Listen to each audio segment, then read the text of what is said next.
오늘은 우리 하우스의 마태복음 24장의 후반부 395페이지부터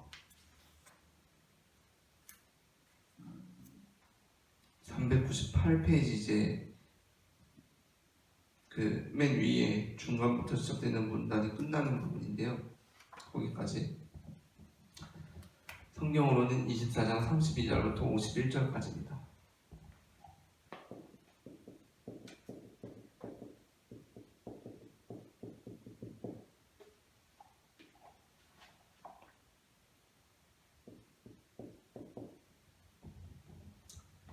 마태복음 24장 32절부터 51절까지 여기부터 이제 우리가 지난번에 나누었던 것처럼 지금 예수님의 마지막 설교거든요.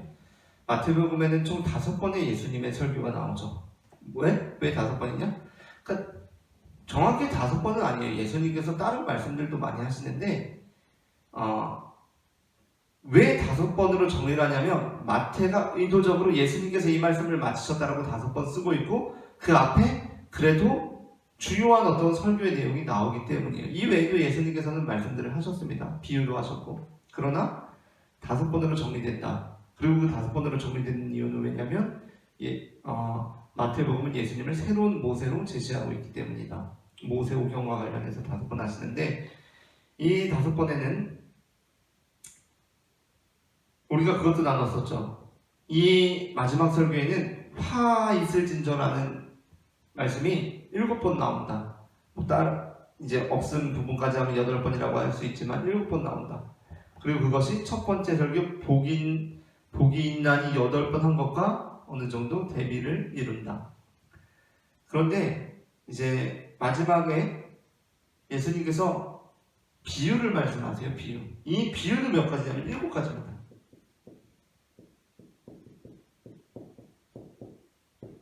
비유를 말씀하시는데 7가지요. 그 중에 이제 앞에 짧은 4가지 비유가 이제 오늘 본문에 해당이 되고 뒤에는 이제 긴 비유, 상당히 긴 비유 3가지가 나오게 돼서 그걸 이제 다음부터 다루게 될 텐데 여기서 이제 7가지 비유가 나오는데 오늘은 4가지 비유예요. 4가지 비유. 그런데 이 4가지 비유를 다 이제 살피지는 않을 거고요. 사실 그 뒤에 이 4가지 비유에서 나오는 이 뒤에 3가지 비유는 굉장히 짧기도 하고 어떤 이 성경 말씀은 물론 다 중요하지만 어떤 핵심이라고 할 만한 비유는 아니다 라는 건데요. 그럼 7가지 비유 중에 뭐가 제일 핵심이냐? 이 뒤에는 막 열처녀 비유 나오고 막 달란트 비유 나오고 그리고 그 양과 염소 비유 나오고 엄청 유명하고도 또 내용도 상당히 분량도 있고 그런 비유들이 나오는데 핵심이 뭐냐? 비유의 핵심은 첫 번째 비유입니다. 첫 번째. 오늘 첫 번째 비유 무화과 나무의 비유예요.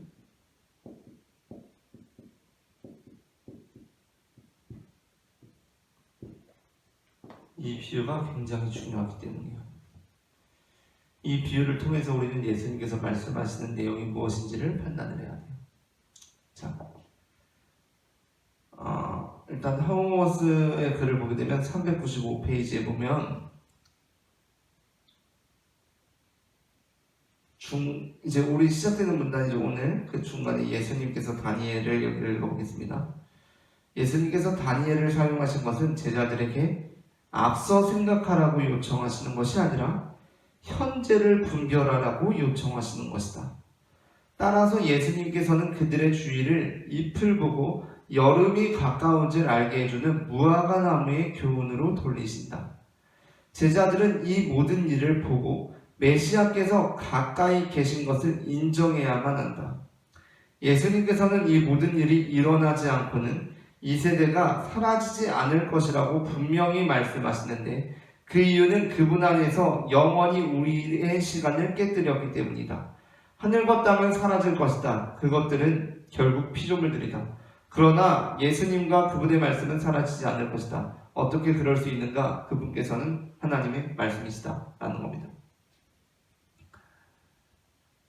예수님께서 다니엘의 표현을 사용하신 이유가 뭐라고 말하냐면 앞서 생각하라고 요청하시는 것이 아니라 현재를 분별하라는 거예요.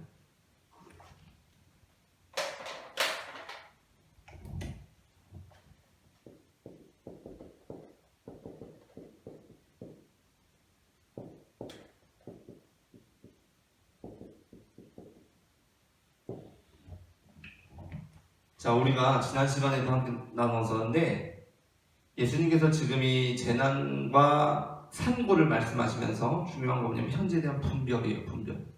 자, 지금 이게 재난이냐 산고냐를 판단하는 건 굉장히 중요합니다. 왜 그렇죠? 우리 대응 방식이 달라지기 때문이에요. 재난이면 바로 도망쳐야 돼요. 도망. 아니 재난을 왜 쓰나미가 밀려오는데 그걸 감당하고 있을 거예요? 예? 그게 나를 단련시킬 거라고 그걸 막고 있을 거예요? 도망쳐야죠. 도망쳐야 됩니다. 쓰나미 수준이 아니더라도 우리가 어떤 감당할 만한 수준이더라도 그게 재난이면 피하는 거예요. 피하는 거예요. 재난은 막고 있는 게 아닙니다. 내가 감당할 수준이라고 해서 그 재난을 막고 있는 사람은 바보예요. 왜? 그건 나를 강하게 하는 게 아니라 나를 아주 피곤하고 내 에너지만 낭비하게 하고 나만 병들게 하는 일이라니까요. 그게 감당할 수준이냐 아니냐가 중요한 게 아니에요. 그냥 그게 재난으로 판단되면 도망치는 겁니다. 그게 내가 감당할 수준이어도. 왜? 득될 게 하나도 없으니까. 그러나 산고라면 얘기가 다르죠. 산고라면 그게 진짜 죽을 것 같은데도 인내해야 된다는 거예요. 그 분별이 굉장히 중요하다는 겁니다. 분별. 그러니까 우리가 어떠한 말씀을 읽을 때 그 말씀을 우리가 예언이라고 하지 않습니까? 예언.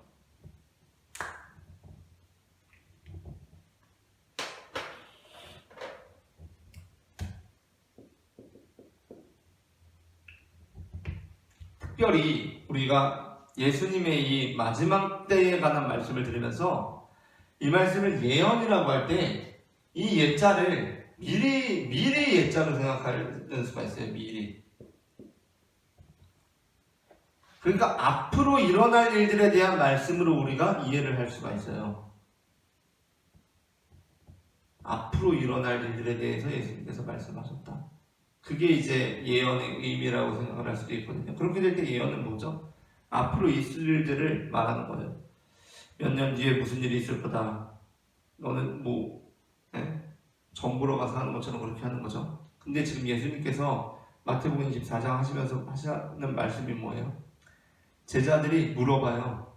그날과 그때가 언제입니까? 마치 점쟁이에게 가서 물어보는 것처럼 물어본다고요. 그때 예수님께서 하시는 말씀은 뭐예요?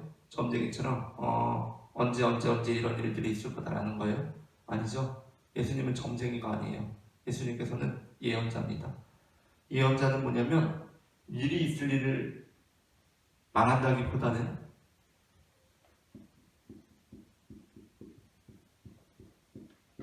맡겨진 말씀을 하는 사람이거든요. 그러니까 미리가 앞서 생각이고요.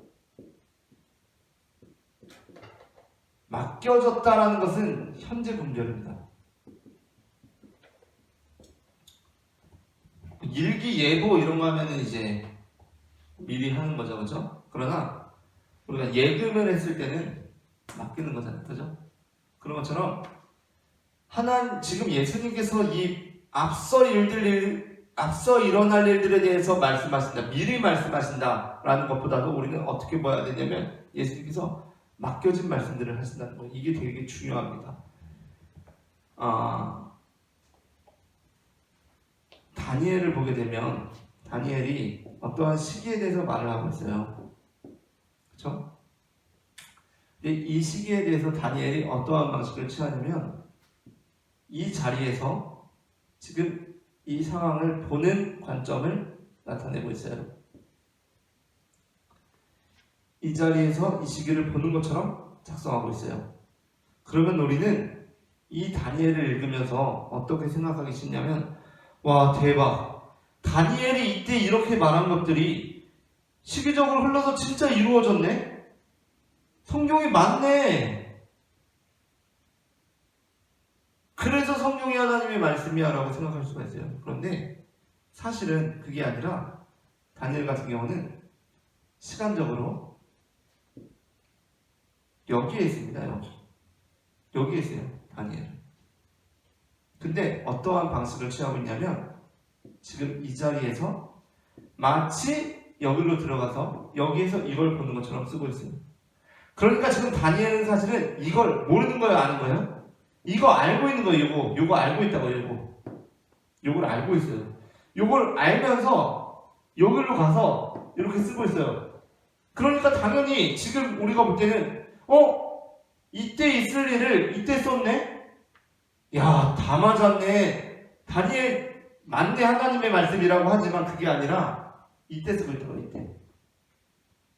자, 생각해보세요. 제가 일기를 씁니다. 제가 오늘 토요일인데 토요일에 일기 밀렸어요. 일기 밀려가지고 목요일 걸 써. 목요일 걸 쓰는데 내일은 날씨가 좋았으면 좋겠다. 날씨가 꼭 좋을 거야 라고 일기를 썼어요. 목요일에. 근데 금요일에 진짜 날씨가 좋았네. 선생님이 일기 검사를 하다가 깜짝 놀랐어요. 야, 목요일에 너 어떻게 날씨가 좋다고 했는데 금요일에 진짜 날씨가 좋냐? 대단하다 라고 했어요. 근데 사실 대단한 게 아니죠. 왜? 나는 지금 토요일에 있었기 때문에. 난 토요일에 있었기 때문에 이미 금요일에 날씨가 좋을 걸 알고 있었어. 이미 알고 쓴 거야. 이미 알고 목요일에 금요일에 날씨가 좋을 거다. 좋았으면 좋겠다. 난 좋을 거라고 본다. 이렇게 썼어요. 그러면 당연히 맞지. 왜 금요일도 얘가 지냈으니까. 무슨 얘기인지 이해되세요? 그러면서 선생님이랑 친구들이 야, 너 목요일에 금요일에 날씨 좋을 거 어떻게 알았어? 라고 한다면 웃긴 일이죠. 그렇죠? 다니엘의 방식이 이런 방식이라는 거예요. 다니엘이. 그러니까 다니엘 말씀 다 맞아. 대박. 진정한 예언서. 미리 있을 일들을 다 알았네. 라고 하는 거는 조금 말이 안 되는 거라는 거죠. 그러나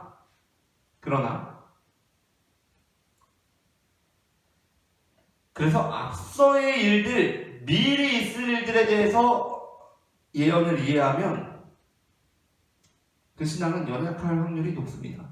그러나 이걸 맡겨진 말로써 이해하면 상황이 다른 거예요.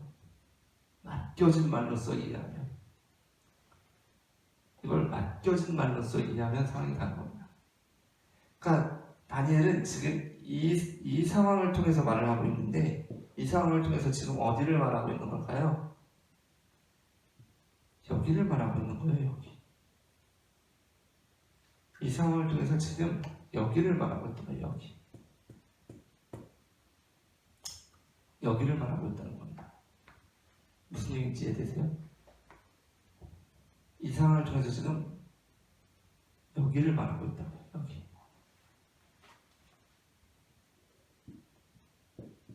이걸 통해서 여기를 말하고 있다는 겁니다. 이게 맡겨진 말씀을 한다는 거예요. 이게 맡겨진 말씀을 한다는 겁니다. 자, 대체 이 맡겨진 말씀을 한다는 것이 무엇이냐? 왜 이런 방식을 택하고 있는가?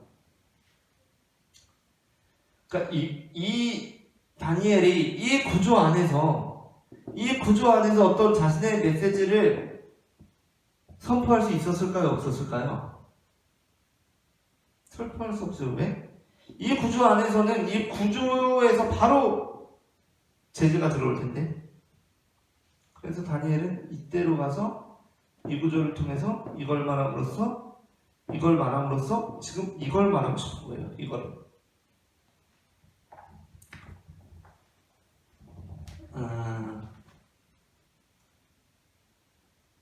이걸 말하고 싶습니다.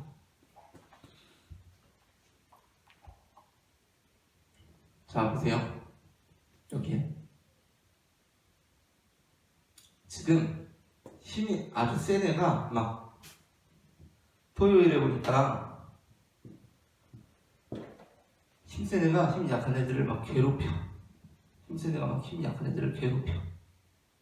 근데 지난 금요일에 어떤 일이 있었냐면 힘센 애가 목요일에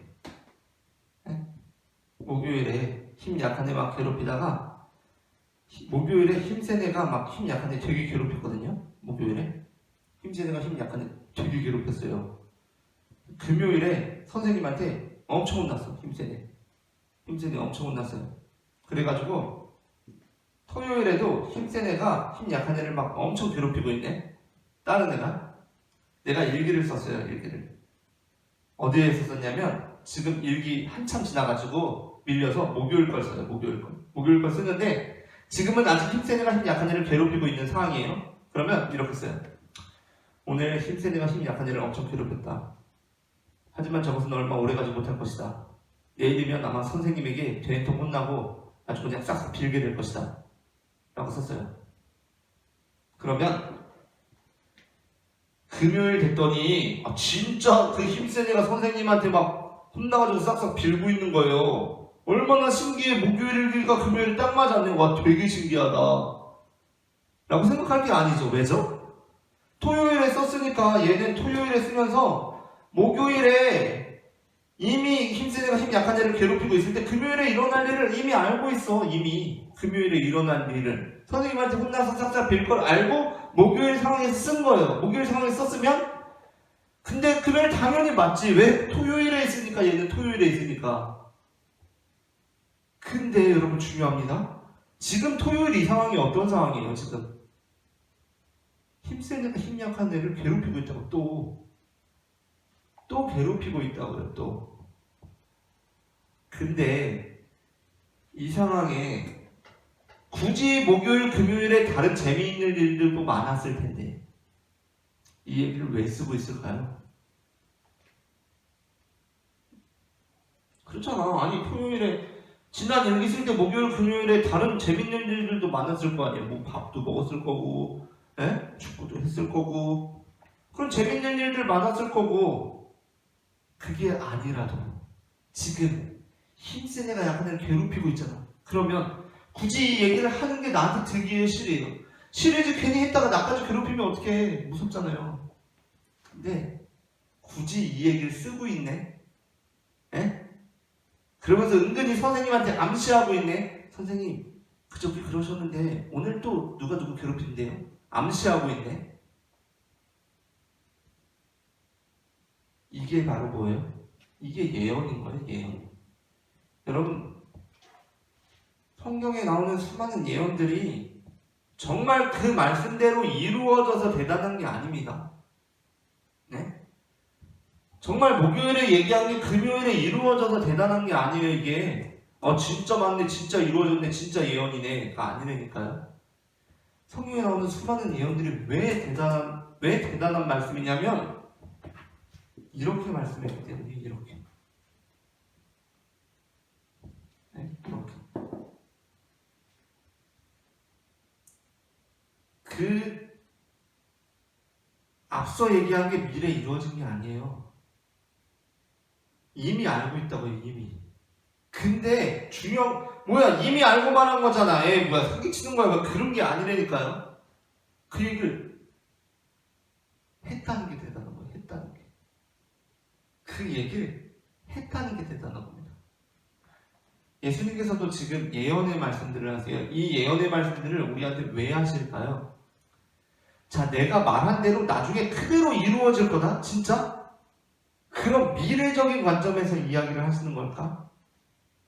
그게 아니죠. 예수님께서는 지금 현재에 대한 분별을 우리에게 말씀하시고 계신 거예요. 우리는 어떠한 삶을 살아야 될까? 이게 과거를 향해서든 앞으로 미래를 향해서든 동일합니다. 그 말씀은 지금 우리에게 현재를 바라보게 하고 있는 거예요. 현재를. 지금 우리는 어떻게 분별하며 살 것인가? 라는 얘기죠. 그래서 예수님께서 지금 무화과 나무의 비유를 하시는데 이 부분이 굉장히 중요합니다. 왜냐하면 예수님께서 심지어 이 앞에서는 너희가 이 재난이 겨울이나 안식일에 되지 않도록 니네가 기도해라라고 말씀하셨거든요. 겨울에 오지 않도록 기도해라. 라고 말씀하세요. 왜? 겨울은 추우니까 힘드니까. 근데 예수님께서 이 무화과 나무의 비유의 계절을 언제로 드시죠? 이 무화과 나무의 비유는 지금 말 그대로 재난입니다. 재난. 이 세상이 끝날이에요. 종말이에요. 근데 자, 여름입니다. 막 지리적으로 우리나라랑 반대거나 뭐 그러면 여름이 춥고 계절이 막 다르고 우리나라랑 사계절이 정반대일 수 있는 거 아닙니까? 라고 할 수 있지만 우리가 그걸 전혀 모르더라도 지금 본문만 보더라도 예수님께서 뭐라고 말씀하시냐면 이 여름은 가지가 연하여지고 잎사귀를 내는 계절이라고 말씀하고 계세요. 그러니까 우리나라 여름하고 비슷한 거예요. 막 생기가 도는 겁니다. 생기가. 이제 겨울에 눈 쌓였고 막 얼어붙고 그러는 데에서 봄이 돼서 막 이제 따스한 바람이 불어와서 막 그런 것들이 녹고 여름이 되면 이제 완전히 막 생기가 도는 거예요. 새 생기가. 예수님께서는 종말을 이렇게 그리고 계세요. 종말. 재난의 순간. 왜? 단순히 재난이 아니라 상고기 때문에. 그때 새로운 생명으로 다 나타날 것이기 때문에. 우리가 이 재난에 대한 구절을 읽으면 되게 두려움에 휩싸이기가 쉽습니다. 뿐만 아니라 예수님께서는 뭐 한 사람은 남겨주고 한 사람은 막 구원받고 이런 말씀들 하시니까 왠지 내가 남겨질 것 같고 내가 아니더라도 나는 지금 가는데 가족들은 막 남겨질 것 같고 막 그런 아주 처참한 상황들이 생각이 들어요. 그러나 예수님의 지금 말씀의 강조점은 어디에 있냐면 여름에 있다는 겁니다. 여름. 이 계절은 여름이다.